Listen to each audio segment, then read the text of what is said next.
మీ పిల్లలు ఫారెన్లో చదవాలనేది మీ కల? మీ కలను నిజం చేసే ఏకైక సంస్థ విదేశ్ కన్సల్ట్స్. నమస్తే, వెల్కమ్ టు ఐడ్రీమ్. భారతీయ విద్యార్థులు విదేశాల్లో చదువుకోవాలి అంటే ఫస్ట్ ఆప్షన్ యూకే అనేసి అంటూ ఉంటారు. అయితే ఇప్పుడు చాలామంది యూకేలో స్టడీస్ అంటే చాలామంది పాజిటివ్గా చెప్తున్నారు. అందులో కొంతమంది మాత్రమే నెగిటివ్గా చెప్తూ ఉన్నారు. అందులో ఉన్న రియాలిటీ ఏంటి, ఎందుకు వాళ్ళు నెగిటివ్గా చెప్పాల్సి వస్తుంది, అక్కడున్న ప్రాబ్లమ్స్ ఏంటి, అండ్ చదువుకునే వాళ్ళకి అక్కడ ఎలాంటి కోర్సెస్ అందుబాటులో ఉన్నాయి, దీని గురించి మాట్లాడడానికి మనతో పాటు ఉన్నారు విదేశ్ కన్సల్ట్స్ నుంచి ఫౌండర్ సాయినాథ్ గారు. వారితో మాట్లాడదాం. అండ్ వీరు ఈ సంస్థ నుంచి ఇప్పటివరకు దాదాపు 13,000 మంది విద్యార్థులకు ఉన్నతమైన చదువును అందించి అలాగే వాళ్ళ లైఫ్లో మంచి ఎంప్లాయ్మెంట్తో కూడా సెటిల్ అయ్యారు. ఈ సంస్థను స్థాపించి కూడా వీరు దాదాపు 17 సంవత్సరాలు పూర్తయింది. ఈరోజు వారితో మాట్లాడదాం. నమస్తే సార్. నమస్తే అండి. సార్, మీ 17 ఏళ్ల కెరియర్లో యూకేకి ఎంతోమంది విద్యార్థులను పంపించారు, చాలామంది వెల్ సెటిల్డ్ కూడా అయి ఉన్నారు. కానీ ఈ మధ్య కాలంలో మనం చూసుకుంటున్నాం సోషల్ మీడియాలో కావచ్చు, ఇన్స్టాగ్రామ్స్ అలాంటి వాటిల్లో కొంతమంది చాలా తక్కువ మంది ఇక్కడ రాకండి, యూకేలో చదువుకోకండి అనేసి ఒక నెగిటివ్ ప్రచారం అయితే చేస్తూ ఉన్నారు. ఎందుకంటారు? సో యాక్చువల్గా యూకే అనేటప్పటికి ఇండియాకి మనకు ఒక పరిచయం అవసరం లేనటువంటి కంట్రీ మనకు అది. అంటే ఈరోజు మనం మాట్లాడే ఇంగ్లీష్ వాళ్ళు ఇచ్చిందే, ఈరోజు మనం వాడే రైల్వేస్ ఒకప్పుడు వాళ్ళు వేసిందే, ఈరోజు మనము లా కానీ చాలా మటుకు అంతా కూడా, ఇన్ఫ్యాక్ట్ మన డ్రైవింగ్ కూడా చాలా దేశాల్లో మనకి రోడ్డుకి రైట్ సైడ్ డ్రైవ్ చేస్తారు, మనం లెఫ్ట్ సైడ్ చేస్తాం, బికాస్ యూకే వాళ్ళు అలా చేసేవాళ్ళు. సో మనం ఇన్లైన్ టు యూకే చాలా విషయాల్లో కామన్గా కలుస్తాం, బికాస్ మనం 200 ఏళ్ళు వాళ్ళు ఇక్కడ ఉండి పరిపాలించి. అయితే ఇప్పుడు ఈ ఎడ్యుకేషన్ డెస్టినేషన్స్లో ఎప్పుడు ట్రెండ్స్ ఉంటాయండి. ట్రెండ్స్ అంటే బేసికలీ ఏంటంటే ఒక కంట్రీ ఒకసారి పీక్లో ఉంటుంది, ఒకసారి డౌన్లో ఉంటుంది. అంటే ఫర్ ఎగ్జాంపుల్ ట్రంప్ ఉన్న టైంలో అమెరికా కంటే అమ్మో అమెరికానా, ఎందుకు వీసాలు రాక. ఇప్పుడు వీసాలు ఇస్తామన్నా కూడా అమ్మో అమెరికానా, ఎందుకు అక్కడ ఎక్కువ మంది అయిపోవడం, ఆపర్చునిటీస్ తగ్గిపోయాయి. Too much of something is also not good and very less also not good. అయితే ఇలాంటి సినారియోస్ ప్రతి కంట్రీకి మనకి అవుతాయి. అంటే ఎగ్జాంపుల్ యూకే చూసుకుంటే దాదాపు మనకి ఇండియాలో రతన్ టాటా దగ్గర నుంచి చాలా మంది యూకే గ్రాడ్యుయేట్స్. సో వాళ్ళు యూకేకి వెళ్ళి మాస్టర్స్ చేసి తర్వాత ఇండియాలో they have done great things. అయితే ఇక్కడ ఏంటంటే మనం చూసుకోవాల్సిన విషయము, ఎప్పుడైతే ఒక స్టూడెంట్ ఇంటర్నేషనల్ ఎక్స్పోజర్ వస్తుందో వాళ్ళ స్కిల్ సెట్ పెరుగుతుంది. సో ఆ కంట్రీ యూనివర్సిటీ ఎడ్యుకేషన్ సిస్టమ్ మారలేదు. అయితే ఆ కంట్రీ రూల్స్ ఒక్కోసారి చేంజ్ అవుతూ ఉంటాయి. అంటే 2012లో ఉదాహరణ తీసుకుంటే they remove the post study work. Before 2012 యూకేకి చాలా వెళ్ళేవాళ్ళు. 2012 నుంచి 2019 వరకు దాదాపు ఒక డెకేడ్ ఐ వుడ్ సే వీళ్ళు ఇండియా నుంచి చాలామంది యూకేకి వెళ్ళడం మానేశారు. ఎందుకు అంటే యాక్చువల్గా పోస్ట్ స్టడీ వర్క్ అని కోర్స్ తర్వాత 2 ఏళ్ళు యాక్చువల్గా ఆ దేశంలో ఉద్యోగం వెతకడానికి అవకాశం ఉంటుంది, అది తీసేశారు. తర్వాత 2019లో మళ్ళీ వాళ్ళు రీఇంట్రడ్యూస్ చేయడం వల్ల ఈరోజు యూకే చాలా పీక్లో వెళ్ళింది. ఈ పీక్లో వెళ్ళడం ఎలా వెళ్ళిందంటే హై పీక్లో వెళ్ళింది. సో అందువల్ల మనకేంటంటే స్కిల్ ఉన్న వాళ్ళే కాకుండా కొంతమంది స్కిల్ లేని వాళ్ళు కూడా యాక్సెస్ దొరికేసింది. ఓకే. సో వీసాలో రిస్క్ లేనప్పటికీ కొంతమంది ఆ లెవెల్లో వాళ్ళకి పొటెన్షియల్ లేకపోయినా కూడా they could able to get visa. And అక్కడ వెళ్ళిన తర్వాత వాళ్ళు ఆ రేంజ్కి వాళ్ళు మ్యాచ్ అవ్వాలి. అంటే బేసికలీ ఒకటి ఏంటంటే అండి, ఇప్పుడు మనకి ఉద్యోగాలు లేని దేశాలు లేవు. అవును. You please name any country, ఆ దేశంలో అసలు ఉద్యోగాలే ఉండవు. ఒక దుబాయ్ ఎడారి, దాంట్లోనే వరల్డ్ జాబ్స్ ఉన్నాయి. సో ఇక్కడ కంట్రీస్తో తప్పు ఎప్పుడు ఉండదు. మనం చూసుకోవాల్సిందల్లా ఏంటంటే ఆ కంట్రీ జీడిపి ఏంటి, ఆ కంట్రీ ఓవరాల్గా ఎంప్లాయబిలిటీ రేట్ ఏంటి, ఇదే చూసుకోవాలి. అయితే మన వాళ్ళు ఏంటంటే కొంతవరకు వెళ్ళిన వెంటనే 1 మంత్కి ఈ ఇన్స్టాగ్రామ్ కొద్ది బాగా ఇష్టం కదా చాలా మందికి. సో వాళ్ళకి ఏంటంటే ఫన్గా ఉంటుంది, జస్ట్ టు మేక్ వీడియోస్. అది కొంత రియాలిటీ కూడా ఉంటుంది, రియాలిటీ లేదని నేను చెప్పను. రియాలిటీ ఏంటంటే వాళ్ళకి part time దొరకడంలో 3 months to 5 months 6 months పట్టచ్చు. అది అమెరికాకి వెళ్ళినా అంతే. ఇన్ఫాక్ట్ అమెరికాలో మనం పార్ట్ టైం జాబ్ అలౌడే కాదు, ఇది ఆఫ్ క్యాంపస్, ఇంకా ఇక్కడ ఆఫ్ క్యాంపస్ కూడా అలౌడ్. సో ఈ అవకాశాలన్నీ ఉన్నాయి, కానీ కొద్దిగా ఏంటంటే మనకి పేషెన్స్ లెవెల్ కొద్దిగా పెట్టుకోవాలి. అది ఏ కంట్రీ ఎక్కువైపోయింది, ఇప్పుడు అందరికీ యాక్సెస్ ఉన్నది, కాంపిటీషన్ లేని కంట్రీ లేదు మేడం. ఇప్పుడు మనకి యాక్చువల్గా అసలు survival of the fittest is the formula. So మనం చదివే చదువు ప్రాపర్గా చదివితే ఒక మంచి యూనివర్సిటీ సెలెక్ట్ చేసుకుంటే ఏ బాధ ఉండదు.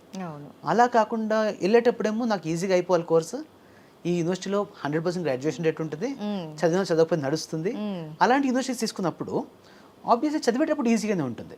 కానీ చదువు అయిపోయి చేతికి పట్టా వచ్చిన తర్వాత ఉద్యోగం టైంకి వెళ్ళినప్పుడు కంపెనీ వాడికి నాలెడ్జ్ కావాలి. అది లేనప్పుడు ఆబ్వియస్లీ అక్కడ ఈ రిజెక్షన్స్ ఎక్కువగా ఉంటాయి. అంటే if you choose top universities అప్పుడు మీకు ఏ బాధ ఉండదు. అయితే సార్, అక్కడ యూకేలో ఎడ్యుకేషన్ సిస్టమ్ ఎలా ఉంటుంది, యూనివర్సిటీ సెలెక్ట్ చేసుకోవాల్సినప్పుడు ఎలాంటి జాగ్రత్తలు తీసుకోవాలి? సో ఇది కీ టు సక్సెస్ అండి.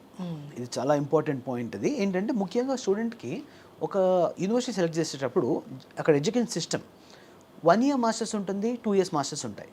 So 2 years masters always suggested. ఎందుకంటే 2 years మాస్టర్స్లో ఈ యొక్క కంట్రీలో ఉన్నది ప్రపంచంలో ఇంకే కంట్రీలో లేదు. ఏంటంటే 1 year studies followed by 1 year internship. So జనరల్గా మాస్టర్స్ ఎక్కడైనా 2 years ఉంటుంది, దాంట్లో లాస్ట్ 6 months ఇంటర్న్షిప్ ఉంటుంది, కొన్ని చోట్ల లాస్ట్ 3 months ఇంటర్న్షిప్ ఉంటుంది. ఇక్కడ మాత్రం 1 year పూర్తిగా you have to work on the relevant field of your studies. And అది ఒక ప్రాక్టికల్గా వాళ్ళు ఒక సంవత్సరం పాటు శాలరీ ఒక్కోసారి పెయిడ్ ఇంటర్న్షిప్ ఉండొచ్చు, ఒక్కోసారి కొంత తక్కువ పే ఇంటర్న్షిప్ ఉండొచ్చు. బట్ ఇంటర్న్షిప్ అయితే చేసినప్పుడు ఆటోమేటిక్గా ప్రొఫెషనల్ లెవెల్లో వాళ్ళ సంస్థలో ఒక సంవత్సరం పనిచేస్తారు కోర్స్తో పాటు. కాబట్టి ఆబ్వియస్లీ వాళ్ళకి ఫ్యూచర్లో జాబ్స్కి చాలా హెల్ప్ఫుల్ అవుతుంది. కాబట్టి ఆబ్వియస్లీ ఆల్వేస్ చూస్ 2 years మాస్టర్స్.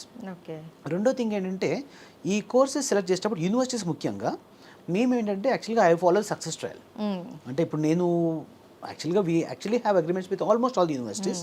కానీ మేము ఏంటంటే సెలెక్టెడ్గా ఫ్యూ యూనివర్సిటీస్ వేర్ మన ప్రీవియస్ స్టూడెంట్స్ వెళ్ళి వాళ్ళు అక్కడ గ్రాడ్యుయేట్ అయ్యి డ్యూరింగ్ ద స్టడీస్ వాళ్ళ ఇంటర్న్షిప్ వచ్చి, డ్యూరింగ్ ద ఇంటర్న్షిప్ వాళ్ళకి పర్మనెంట్ జాబ్స్ వచ్చి, ఏవైతే యూనివర్సిటీస్లో వాళ్ళకి అవకాశాలు దొరికాయో అలాంటి యూనివర్సిటీస్ మాత్రమే నేను ప్రమోట్ చేయడం జరుగుతుంది. కాబట్టి ఆబ్వియస్లీ సెలెక్టెడ్గా ఒక 8-10 యూనివర్సిటీస్ తీసుకుంటున్నాము. దీంట్లోనే మ్యాక్సిమం స్టూడెంట్స్ ఫోకస్ చేస్తున్నాం. కాబట్టి ఏంటంటే సక్సెస్ ట్రయల్ ఉంది కాబట్టి obviously they also follow the same foot steps. అట్లా. అండ్ సార్ స్కాలర్షిప్స్ ఎలా ఉంటాయి సార్? చాలా మెరిట్ స్టూడెంట్స్ కూడా వెళ్తూ ఉంటారు, వాళ్ళ స్కాలర్షిప్ ప్రాసెస్ ఏంటి? సో యూకేలో బై డిఫాల్ట్ ఏంటంటే చాలా యూనివర్సిటీస్లో స్కాలర్షిప్ అనేది వాళ్ళు ఇంటర్నేషనల్ స్టూడెంట్ బ్రూజరీ అని, లేకపోతే వైస్ ఛాన్సలర్ స్కాలర్షిప్ అని, లేకపోతే మెరిట్ స్కాలర్షిప్ అని, ఇవి depends on profile to profile ఇస్తారు. సో బై డిఫాల్ట్ విదేశ్ కన్సల్స్లో మేము ఏంటంటే ఈ స్కాలర్షిప్స్ కొద్దిగా ప్రత్యేకమైన శ్రద్ధ తీసుకుంటాం. సో స్టూడెంట్కి అప్లై చేసేటప్పుడే మేము స్కాలర్షిప్ కూడా ఖచ్చితంగా అప్లై చేస్తాం. సో దాని ద్వారా ఏంటంటే వాళ్ళకి వచ్చే ఆఫర్ లెటర్లోనే స్కాలర్షిప్ కూడా మెన్షన్ అయ్యి వస్తుంది. ఇది కాకుండా కొంతమందికి కొన్ని యూనివర్సిటీస్లో అంటే ఎర్లీ బర్డ్ స్కాలర్షిప్స్ అని ఉంటాయి. అదేంటంటే పర్టికులర్ జూన్ ఎండింగ్ వరకు లేక జూలై ఎండింగ్ వరకు ఈ లోపు మనం ఇనిషియల్ పేమెంట్ చేసినట్లయితే ఎర్లీ బర్డ్ డిస్కౌంట్స్ అని చెప్పి దాదాపు 1,000 to 3,000 pounds వరకు అడిషనల్ స్కాలర్షిప్ వచ్చే అవకాశాలు కూడా ఉన్నాయి. కాబట్టి స్కాలర్షిప్ విషయంలో ఒక స్టూడెంట్కి ఎంత అవకాశం ఉంటుందో అంతవరకు స్కాలర్షిప్ తెప్పడానికి మనం ప్రయత్నం చేస్తామండి. ఓకే.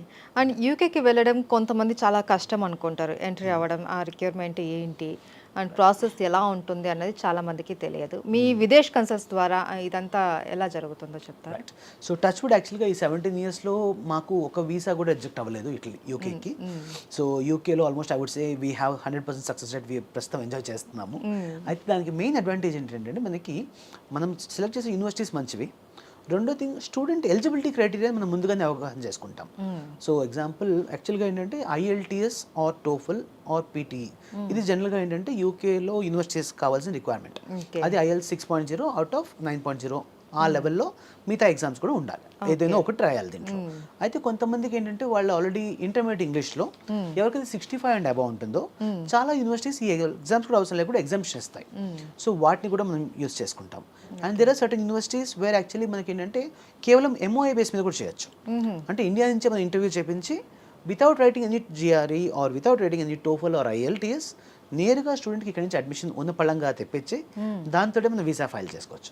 సో ఇలా బ్యూటిఫుల్ ఆప్షన్స్ కూడా మనకు ఉన్నాయి. సో ఇవి ఏంటంటే based on profile to profile వాళ్ళ ఎలిజిబిలిటీ బట్టి వాళ్ళ ఫైనాన్షియల్ సిచ్యువేషన్ బట్టి మనం యూనివర్సిటీ సెలెక్ట్ చేస్తాం.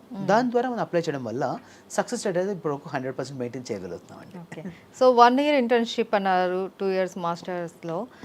తర్వాత ఏంటి సార్ ప్లేస్మెంట్స్ విషయం ఏంటి? చాలా మంది ఇదే అడుగుతూ ఉంటారు. సో అదే ఇంతకుముందు స్టార్టింగ్లో చెప్పినట్లు 2019 నుంచి యూకేలో యాక్చువల్గా ఏంటంటే కోర్స్ అయిపోయిన తర్వాత స్ట్రైట్ అవే 2 years పోస్ట్ స్టడీ వర్క్ ఇస్తున్నారు. అయితే మధ్యలో కొన్ని రూమర్స్ కూడా వచ్చాయి ఏంటంటే లైక్ ఈ May 12th నుంచి they are going to remove this post study work. అవును.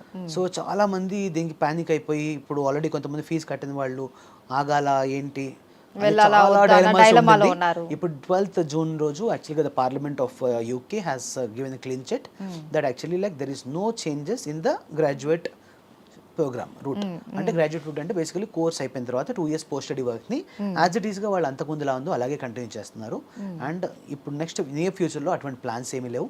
కాబట్టి స్టూడెంట్స్ ఎవరైతే యూకే ప్లాన్ చేస్తున్నారో వాళ్ళు బేషరతుగా టెన్షన్ లేకుండా ప్లాన్ చేసుకోవచ్చు. అయితే సార్ నేను కొన్ని చూశాను, ఏంటంటే చాలా మంది మాకు వీసా రిజెక్ట్ అయ్యింది, లాస్ట్ మినిట్లో మాకు వీసా రిజెక్ట్ అవ్వడం వల్ల నేను వెళ్ళలేకపోయాను, చాలా హోప్స్ పెట్టుకున్నా యూకే వెళ్ళి చదవాలి అనేసి చెప్పిన స్టూడెంట్స్ని నేను చూశాను. ఓకే. అయితే మనకు విదేశ్ కన్సల్ట్స్లో అలాంటి ప్రాబ్లమ్స్ ఏమైనా ఉన్నాయి ఇప్పటి వరకు? వీసా ప్రాసెస్ మీ దగ్గర ఎలా ఉంటుంది? సో అసలు ప్రాబ్లం మీరే చెప్పారు, లాస్ట్ మినిట్లో అని. అవును.